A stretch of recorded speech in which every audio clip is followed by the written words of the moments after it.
Bonjour à toutes et bonjour à tous. Aujourd'hui, on se retrouve pour une nouvelle vidéo. Et cette fois-ci, c'est plus pour parler de la nouvelle année. Alors déjà, bonne année à tous, évidemment, comme on est passé en 2018. Et suite à ça, donc, c'est pour parler de Linux. Déjà, pour savoir, enfin voilà, pour vous donner un petit truc dans le sens où je vais vous donner ce que j'ai envie de voir sur Linux pour les prochains mois, les prochaines années éventuellement, c'est vraiment ça prend du temps. Mais ce que j'ai vraiment envie de voir dans l'informatique, du côté Linux évidemment, hein, côté Windows, bon, bah, ça avance pas trop, et puis côté Mac, ils restent de toute façon sur leur truc habituel depuis 2001, on va dire. Donc ça change pas trop, on va dire, de ce côté-là, que ce soit Windows ou Linux. En plus, Windows, ils sont en train de préparer une nouvelle bonne mise à jour qui restera un petit peu dans le même style que tout le reste. Voilà. Donc, on va revenir à Linux vraiment. Et je vais vous dire un petit peu ce que j'en... Enfin, pas ce que j'en pense, mais ce que j'aimerais bien voir pour la suite. Évidemment, des événements. Vous pourrez dire aussi ce que vous voulez en commentaire, hein, de toute façon, par rapport à ça. Donc, on va commencer tout simplement par les bureaux, déjà. Bon, les bureaux, évidemment, ça reste toujours à peu près les mêmes. Il y a GNOME, il y a XFCE, LXLE, oui, c'est ça. Il y a KDE aussi, j'ai oublié. Donc on a à peu près les quatre ténors, entre guillemets, au niveau du bureau, ça reste à peu près pareil. Alors après, ce que j'attends pour les années à venir, enfin pour l'année à venir, c'est éventuellement pourquoi pas avoir un bureau qui sort un petit peu de l'ordinaire. Voilà, donc j'ai vu il y avait Extern OS qui était assez sympa, mais bon, il est encore en version bêta. Voilà, donc à suivre vraiment de ce côté-là ce que ça va donner, mais j'aimerais bien aussi qu'il y ait un bureau qui soit, on va dire, assez moderne au niveau de l'utilisation, bien sûr. Voilà, donc, si on reprend par exemple Unity qui à un moment avait une bonne idée de faire dans les recherches une recherche web, une recherche interne. Moi j'avais adoré ça justement parce que une fois qu'on avait envoyé la recherche, on pouvait soit chercher dans le magasin si c'était un logiciel, soit chercher directement sur le web. Voilà. Ou tout simplement dans le magasin, je crois qu'il y avait un moment, il y avait même le magasin de musique et tout, qui était actif. Et ça, j'avais bien aimé aussi ce côté-là qui était un peu plus moderne, qui suivait un petit peu la mouvance actuelle. Et après, ça s'est arrêté. Et depuis, il n'y a plus rien eu. Maintenant, il y a Gnome, mais il fait juste la recherche sur la Logitech. Voilà. Pour le moment, il n'y a pas de recherche à savoir si je mets une musique, est-ce que ça va rechercher directement l'artiste avec évidemment les prix des musiques, après les vidéos qui vont par rapport à la musique, etc., etc. Donc ça, on ne l'a plus. Voilà. Donc pourquoi pas avoir un nouveau bureau justement qui rassemble un petit peu ces choses modernes, entre guillemets, et pourquoi pas, si on est un petit peu foufou, entre guillemets, avoir la reconnaissance vocale active sous Linux, bien évidemment, hein. Multilangue, bien évidemment. Alors, on aurait de l'anglais, on aurait du français, jusqu'au chinois, pourquoi pas, parce que les Chinois, il y en a quand même qui ont du Linux. Et franchement, là, ce serait quelque chose de super intéressant de ce côté-là. Mais alors, voilà, je pense que ça va quand même mettre du temps si jamais il y en a un qui se décide de faire ça. Voilà. Donc, au niveau du bureau, voilà ce que j'attends, entre guillemets, un petit peu. C'est pourquoi pas avoir un nouveau bureau qui change complètement la philosophie de ce que l'on a actuellement. Un petit peu comme ce que veut faire Extern OS. Alors, j'avais fait une petite vidéo pour présenter un petit peu ça vite fait avec deux trois images. Et sinon, il y a une chaîne sur YouTube qui en a parlé, c'est Actualia justement. Et je trouvais justement cette arrivée-là assez intéressante. Même si c'est en bêta, c'est un truc à suivre, je pense. Voilà. Donc pour l'année 2018, voilà, pourquoi pas avoir quelque chose de nouveau au niveau du bureau, qui change, qui soit vraiment moderne, qui ressemble pas à Windows obligatoirement, mais qui, euh, qui soit, voilà, qu'il ait sa propre image, qu'il ait sa propre façon d'être, son propre style, son propre design, et une modernité assez sympathique, on va dire, comme ce que l'on a maintenant. Voilà, ce serait cool d'avoir tout ça, je pense, au niveau du bureau. Qu'est-ce que l'on peut dire d'autre aussi sur Windows, sur Linux, pardon. Bah, Linux évidemment, c'est pourquoi pas pour les bureaux qui sont déjà actifs, voilà. Avoir des nouveaux thèmes, genre par exemple Ubuntu, c'est vrai qu'ils sont assis sur le même thème depuis très très longtemps.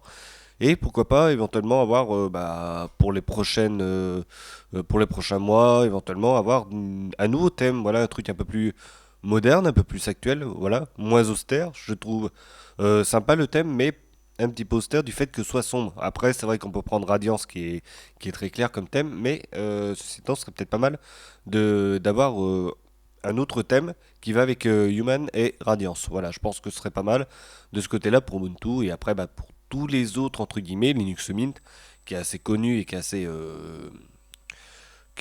voilà, qui prend quand même de la place dans le monde de Linux, pourquoi pas avoir aussi un nouveau thème. Ce serait sympa de ce côté-là, je pense. Voilà. Donc pourquoi pas dans le futur avoir aussi un nouveau thème de ce côté-là. Voilà.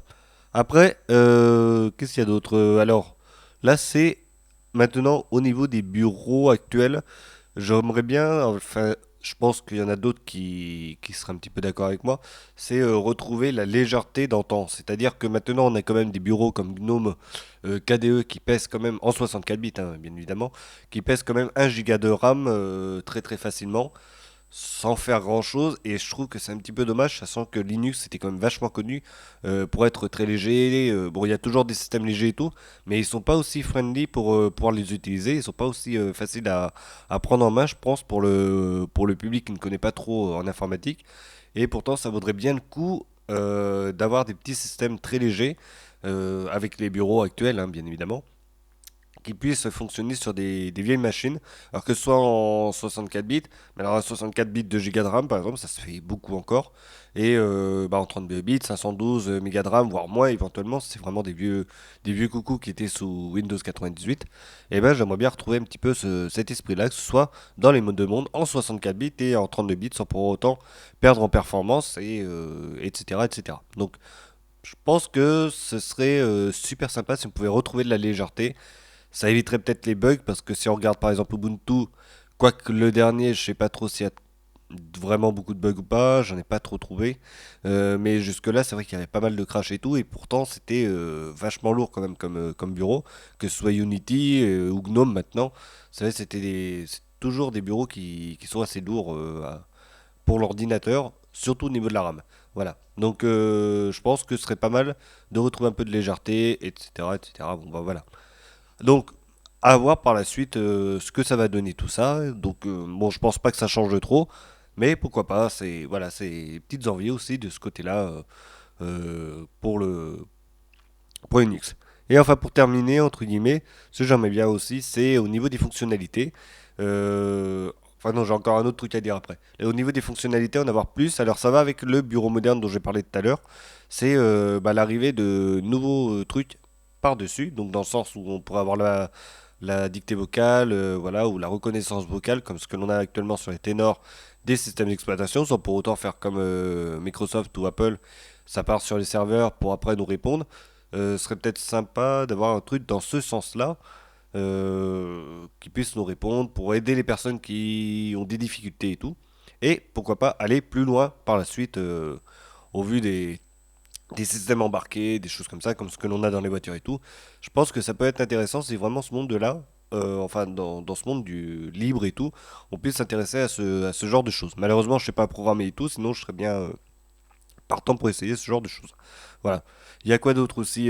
Téléphonie aussi, la téléphonie, l'incrustation de notre téléphone à l'intérieur du système et tout, comme ce que l'on a maintenant sous macOS. Sous Windows, on l'a, mais c'est pas super super au niveau de l'intégration.